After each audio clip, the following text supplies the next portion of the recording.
Yeah, back again with a motivational video, man. Gotta give y'all a little motivation and inspiration for today.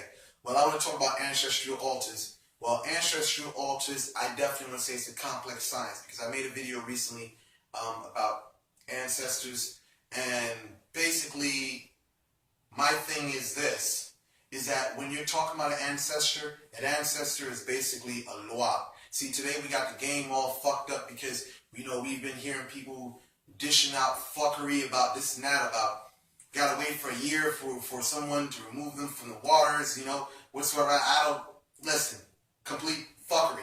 If you go back into the traditional African view of it, you'll see that it was basically people who died that were exalted. They never really give you a date, but it's basically anyone who dies, they become exalted after their death.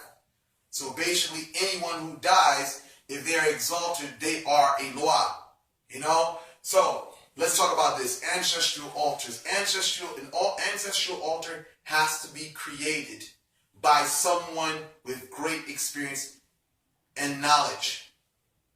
By a person preparing it incorrectly, it will definitely do damage to you. If you can prepare it for yourself, you can actually hurt yourself in the process. Because the thing is this, these ancestors can get mad and torment the living fuck out of you. And it depends on what type of ancestor it was, meaning family member, relative, whatsoever. It all depends on them, what type of temperament they had when they were alive.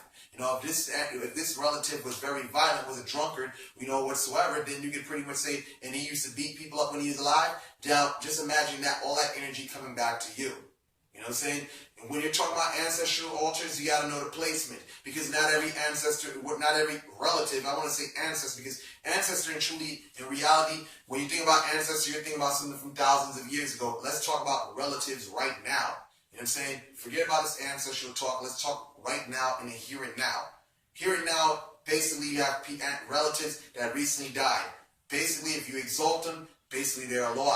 Now the thing is, just like loi, you can't place any loi with one another. So same thing with your relatives. You got to know what relatives basically work let's just say you got to know what relatives were able to correspond harmoniously with other relatives. You know what I'm saying? You got situations where certain uncles don't talk to certain uncles, so why would you put two uncles together that didn't talk when they were alive or never got along when they were alive?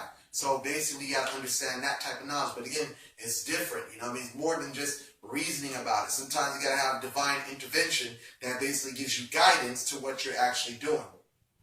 So I definitely would say this. When we're talking about ancestral altars, it is not a piece of cake. It's not something that you can actually do. Just on some guessing hypothesis thing. This is something that you have to be divinely intuitive with in order to get direction when you're basically putting these things together. Because each ancestor likes something. And you got to know what that ancestor likes. That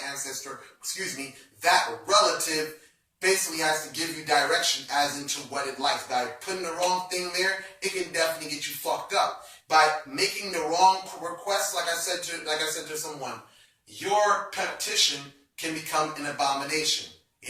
Basically by you asking for an intervention into something that the spirit or relative is not capable of doing, that can actually cause a backlash for it to fall back on you. Don't try to reason and ask me, why do they do this? I have no idea.